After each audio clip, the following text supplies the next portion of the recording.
사무엘상 19장. 사울은 자기의 아들 요나단과 자기의 모든 신하들이 듣는 데서 다윗을 죽이겠다고 말하였다.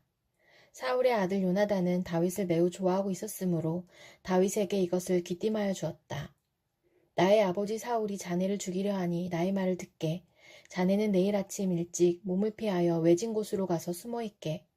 자네가 숨어 있는 들로 아버지를 모시고 나가서 내가 아버지 곁에 붙어 다니다가 기회를 보아 자네 일을 아버지께 여쭈어 보고 거기에서 있었던 일을 내가 곧 자네에게 알려주겠네. 요나단은 아버지 사울 앞에서 다윗의 좋은 점들을 이야기하였다. 그는 사울에게 말하였다. 아버지께서는 아버지의 신하 다윗을 해치려고 하십니다만 이런 죄를 지으시면 안 됩니다. 다윗은 아버지께 죄를 지은 일이 없습니다. 오히려 다윗은 아버지를 도와서 아주 좋은 일들만 했습니다. 그는 자기 목숨을 아끼지 않고 블레셋 장군을 쳐 죽였고 그래서 주님께서 온 이스라엘에게 이렇게 큰 승리를 안겨주셨습니다. 아버지께서도 그것을 직접 보고 기뻐하셨습니다. 그런데 지금 무엇 때문에 이유도 없이 다윗을 죽여 죄 없는 피를 흘려 죄를 지으려고 하십니까? 사울이 요나단의 말을 듣고 맹세하였다. 그래, 주님께서 확실히 살아계심을 두고 맹세하마 내가 결코 다윗을 죽이지 않겠다. 요나단이 다윗을 불러다가 이 모든 일을 알려주고 나서 다윗을 사울에게 데리고 가서 전처럼 왕을 모시게 하였다. 또 전쟁이 일어나니 다윗은 출전하여 블레셋 사람들과 싸웠다. 다윗이 그들을 쳐서 크게 무찌르니 블레셋 사람들이 다윗 앞에서 도망쳤다. 그런데 사울이 창을 들고 궁중에 앉아있을 때에 주님께서 보내신 악한 영이 또 사울을 강하게 사로잡았다. 다윗이 수금을 타고 있는데 사울이 창으로 다윗을 벽에 박으려고 하였다. 다윗이 사울 앞에서 피하였으므로 창만 벽에 박혔다. 다윗은 도망하여 목숨을 건졌다. 바로 그날 밤에 사울이 다윗의 집으로 부하들을 보내어 그를 지키고 있다가 아침에 죽이라고 시켰다. 그러나 다윗의 아내 미갈이 그에게 당신은 오늘 밤에 피하지 않으면 내일 틀림없이 죽습니다 하고 경고하였다. 미갈이 다윗을 창문으로 내려보내니 다윗이 거기에서 달아나서 목숨을 건졌다. 한편 미갈은 집안에 있는 우상을 가져다가 침대에 누이고 그 머리에는 염소털로 짠 망을 씌우고 그 몸에는 옷을 입혔다. 사울의 부하들이 다윗을 잡으러 오자 미갈은 남편이 병이 들어서 누워있다고 말하였다. 그러자 사울은 다윗이 정말 아픈지 확인하여 보라고 그 부하들을 다시 보내면서 자기가 직접 죽일 터이니 그를 침대째로 자기에게 들고 오라고 하였다. 부하들이 와서 보니 침대에는 집안에 있던 우상이 누워있었다. 머리에 염소털로 짠 망을 씌운 채 뉘어놓은 것이었다. 사울이 미갈에게 호통을 쳤다. 네가 왜 나를 속이고 원수가 빠져나가서 살아날 수 있게 하였느냐. 그러자 미갈은 다윗을 빠져나가지 못하게 하였다가는 다윗이 자기를 죽였을 것이라고 사울에게 대답하였다. 다윗은 그렇게 달아나서 살아난 다음에 라마로 사무엘을 찾아가서 그동안 사울이 자기에게 한 일을 모두 이야기하였다. 그러자 사무엘은 곧 다윗을 데리고 나요스로 가서 살았다. 다윗이 라마의 나요스에 있다는 소식이 곧 사울에게 들어갔다. 사울은 다윗을 잡아오라고 부하들을 보냈다. 그들이 가서 보니 예언자들 한 무리가 사무엘 앞에서 춤추고 소리치며 예언을 하고 있었다. 그 순간 그 부하들에게도 하나님의 영이 내리니 그들도 춤추고 소리치며 예언을 하였다. 사람들이 사울에게 이 소식을 알리니 사울이 다른 부하들을 보냈으나 그들도 춤추고 소리치면서 예언을 하는 것이었다. 사울이 다시 세 번째로 부하들을 보내니 그들도 마찬가지로 춤추고 소리치면서 예언을 하였다. 드디어 사울이 직접 라마로 갔다. 그는 세구에 있는 큰 우물에 이르러 사무엘과 다윗이 어디에 있는지를 물었다. 사람들은 그 두 사람이 라마의 나요스에 있다고 대답하였다. 사울이 거기에서 라마의 나요스로 가는데 그에게도 하나님의 영이 내려서 그는 라마의 나요스에 이를 때까지 계속하여 춤추고 소리치며 열광 상태에서 예언을 하며 걸어갔다. 사무엘 앞에 이르러서는 옷까지 벗어버리고 춤추고 소리치면서 예언을 하고 나서 그날 하루 밤낮을 벗은 몸으로 쓰러져 있었다. 사울도 예언자가 되었는가 하는 말이 여기에서 나왔다. 고린도전서 1장. 하나님의 뜻으로 그리스도 예수의 사도로 부르심을 받은 나 바울과 형제 소스데네가 고린도에 있는 하나님의 교회에 이 편지를 씁니다. 그리스도 예수 안에서 거룩하여지고 성도로 부르심을 받은 여러분에게 문안드립니다. 또 각처에서 우리 주 예수 그리스도의 이름을 부르는 모든 이들에게도 아울러 문안드립니다. 예수 그리스도는 이 사람들의 주님이시며 우리의 주님이십니다. 하나님 우리 아버지와 주 예수 그리스도께서 내려주시는 은혜와 평화가 여러분에게 있기를 빕니다. 나는 여러분이 그리스도 예수 안에서 받은 하나님의 은혜를 생각하고 여러분의 일로 언제나 하나님께 감사를 드립니다. 여러분은 그리스도 안에서 모든 면에 풍족하게 되었습니다. 곧 온갖 언변과 온갖 지식이 늘었습니다. 그리스도에 관한 증언이 여러분 가운데서 이렇게도 튼튼하게 자리 잡았습니다. 그리하여 여러분은 어떠한 은사에도 부족한 것이 없으며 우리 주 예수 그리스도의 나타나심을 기다리고 있습니다. 우리 주 예수 그리스도께서 나타나실 날에 여러분이 흠잡을 데 없는 사람으로 설 수 있도록 주님께서 여러분을 끝까지 튼튼히 세워주실 것입니다. 하나님은 신실하신 분이십니다. 하나님께서는 여러분을 부르셔서 그 아들 우리 주 예수 그리스도와 친교를 가지게 하여 주셨습니다. 그런데 형제자매 여러분, 나는 우리 주 예수 그리스도의 이름으로 여러분에게 권면합니다. 여러분은 모두 같은 말을 하며 여러분 가운데 분열이 없도록 하며 같은 마음과 같은 생각으로 뭉치십시오. 나의 형제 자매 여러분, 글로에의 집 사람들이 여러분의 소식을 전해주어서 나는 여러분 가운데에 분쟁이 있다는 것을 알게 되었습니다. 다름이 아니라 여러분은 저마다 말하기를 나는 바울 편이다. 나는 아볼로 편이다. 나는 게바 편이다. 나는 그리스도 편이다. 한다고 합니다.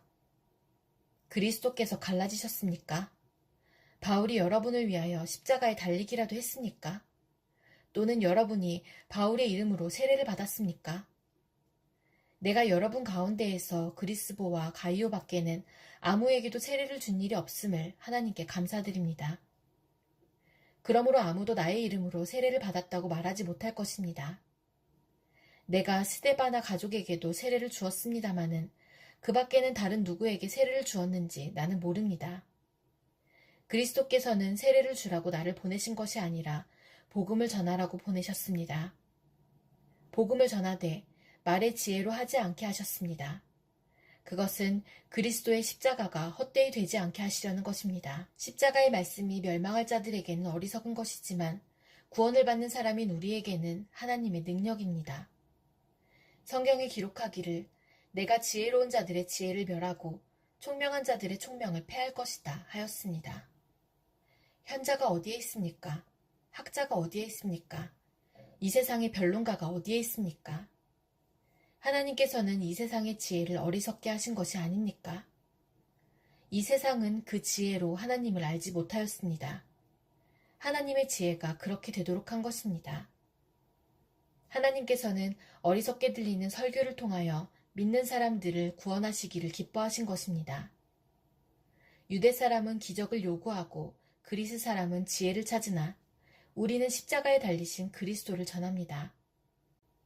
그리스도가 십자가에 달리셨다는 것은 유대 사람에게는 거리낌이고 이방 사람에게는 어리석은 일입니다. 그러나 부르심을 받은 사람에게는 유대 사람에게나 그리스 사람에게나 이 그리스도는 하나님의 능력이요 하나님의 지혜입니다. 하나님의 어리석음이 사람의 지혜보다 더 지혜롭고 하나님의 약함이 사람의 강함보다 더 강합니다.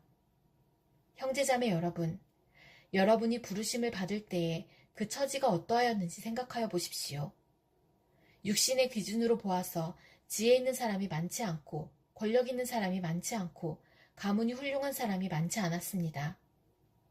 그런데 하나님께서는 지혜 있는 자들을 부끄럽게 하시려고 세상의 어리석은 것들을 택하셨으며 강한 것들을 부끄럽게 하시려고 세상의 약한 것들을 택하셨습니다. 하나님께서는 세상에서 비천한 것들과 멸시받는 것들을 택하셨으니 곧 잘났다고 하는 것들을 없애시려고 아무것도 아닌 것들을 택하셨습니다. 이리하여 아무도 하나님 앞에서는 자랑하지 못하게 하시려는 것입니다. 그러나 여러분은 하나님의 자녀로서 그리스도 예수 안에 있습니다. 그는 우리에게 하나님으로부터 오는 지혜가 되시며 의와 거룩함과 구원이 되셨습니다. 그것은 성경에 기록되어 있는 바 누구든지 자랑하려거든 주님을 자랑하라 한 대로 되게 하시려는 것입니다. 예레미야애가 4장.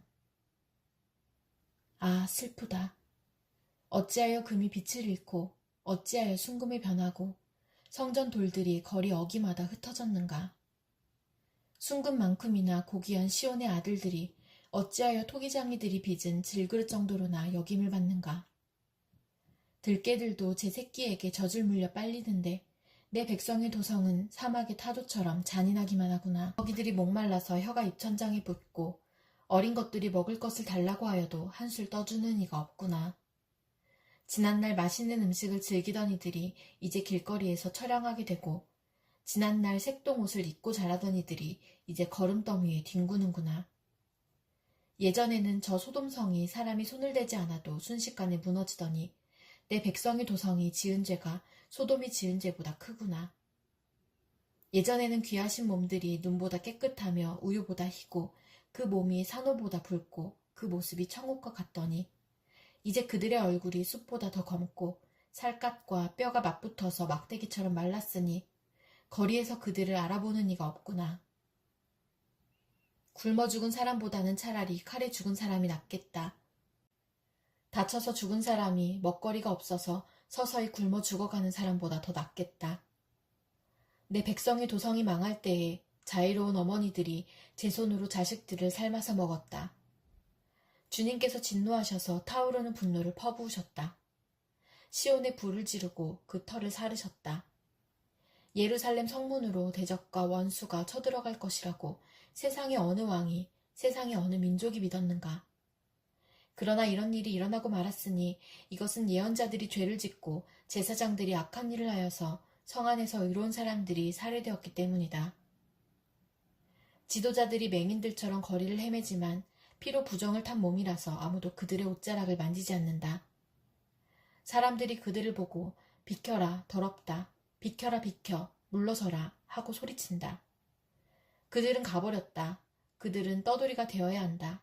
문민족 가운데서 다시는 안주할 곳을 찾지 못할 것이다 하고 말한다. 주님께서 진노하셔서 그들을 흩으시고 돌봐주지 않으신다. 침략자들은 제사장을 대우하지도 않고 장로들을 대접하지도 않았다. 우리를 도와줄 사람을 우리가 눈이 빠지도록 기다렸으나 허사였다. 우리를 구하여 주지도 못할 나라를 우리는 헛되이 바라보고만 있었다. 가는 곳마다 침략자들이 우리를 엿보니 나다닐 수가 없었다. 우리의 끝이 가까이 왔고 우리의 날이 다하였고 우리의 마지막이 이르렀다. 우리를 쫓는 자들은 하늘의 독수리보다도 빨라 산속까지 우리를 쫓아오며 사막에 숨어서 우리를 노린다. 우리의 힘, 곧 주님께서 기름 부어 세우신 이가 그들의 함정에 빠졌다. 그는 바로 문민족 가운데서 우리가 그의 보호를 받으며 살 것이다 하고 우리가 말한 사람이 아니던가. 우수 땅에 사는 딸 에돔아, 기뻐하며 즐거워할 테면 하려무나. 이제 내게도 잔이 내릴 것이니 너도 별 수 없이 취하여 벌거벗을 것이다. 도성 시온아, 이제 내가 지은 죄의 형벌을 다 받았으니 주님께서 다시는 내가 사로잡혀 가지 않게 하실 것이다. 에돔의 도성아, 주님께서 내 죄악을 벌하시며 내 죄를 밝혀내실 것이다. 시편 35편. 주님, 나와 다투는 자와 다투시고 나와 싸우는 자와 싸워주십시오. 큰 방패와 작은 방패를 잡으시고 일어나 나를 도와주십시오. 창과 단창을 뽑으셔서 나를 추격하는 자들을 막아주시고 나에게는 내가 너를 구원하겠다 하고 말씀하여 주십시오. 내 목숨을 노리는 자들을 부끄러워 무색해 하시고 나를 해치려는 자들도 뒤로 물러나 수치를 당하게 하여 주십시오. 그들을 바람에 날리는 겨처럼 흩으시고 주님의 천사에게서 쫓겨나게 하여 주십시오. 그들이 가는 길을 어둡고 미끄럽게 하시어 주님의 천사가 그들을 추격하게 해주십시오. 몰래 구물을 치고 구덩이를 파며 이유 없이 내 생명을 빼앗으려는 저 사람들에게 멸망이 순식간에 닥치게 하시고 자기가 친 그물에 자기가 걸려서 스스로 멸망하게 해주십시오. 그때에 내 영혼이 주님을 기뻐하며 주님의 구원을 크게 즐거워할 것이다. 주님과 같은 분이 누굽니까? 주님은 약한 사람을 강한 자에게서 건지시며 가난한 사람과 억압을 받는 사람을 약탈하는 자들에게서 건지십니다. 이것은 나의 뼛속에서 나오는 고백입니다. 거짓 증인들이 일어나서 내가 알지도 못하는 일을 캐묻는구나. 그들이 나에게 선을 악으로 갚다니, 내 영혼을 이토록 외롭게 하다니. 그들이 병들었을 때 나는 굵은 베옷을 걸치고 나를 낮추어 금식하며 기도했건만. 오, 내 기도가 응답되지 않았더라면 더 좋았을 텐데. 친구나 친척에게 하듯이 나는 그들의 아픔을 함께 아파하고 모친 상을 당한 사람처럼 상복을 입고 몸을 굽혀서 애도하였다. 그러나 정작 내가 환난을 당할 때에 오히려 그들은 모여서 기뻐 떠들고 폭력배들이 내 주위에 모여서는 순식간에 나를 치고 쉴 새 없이 나를 찢었다. 장애자를 조롱하는 망령된 자와 같이 그들은 나를 조롱하고 비웃으며 나를 보고 이를 갈았다. 주님, 언제까지 보고만 계시렵니까? 내 목숨을 저 살인자들에게서 건져주십시오. 하나밖에 없는 이 생명을 저 사자들에게서 지켜주십시오. 나는 큰 회중 가운데서 주님께 감사를 드리며 나는 수많은 백성 가운데서 주님을 찬송하렵니다.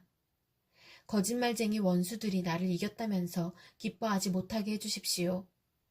까닭 없이 나를 미워하는 자들이 서로 눈짓을 주고받으며 즐거워하지 못하게 해주십시오. 그들은 평화에 대해 말하는 법이 없습니다. 평화롭게 사는 백성을 거짓말로 모해합니다. 그들은 입을 크게 벌려 하하 하고 웃으면서 우리가 두 눈으로 그가 저지르는 잘못을 똑똑히 보았다 하고 위증합니다. 주님, 주님께서 친히 보셨으니 가만히 계시지 마십시오.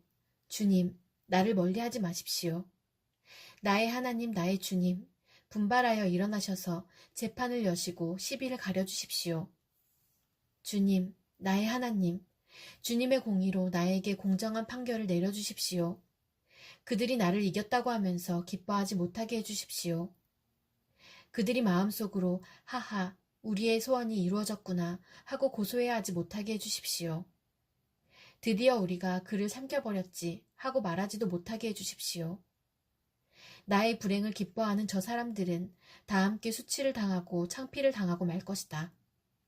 나를 보고서 우쭐대는 저 사람들은 수치와 창피를 당할 것이다.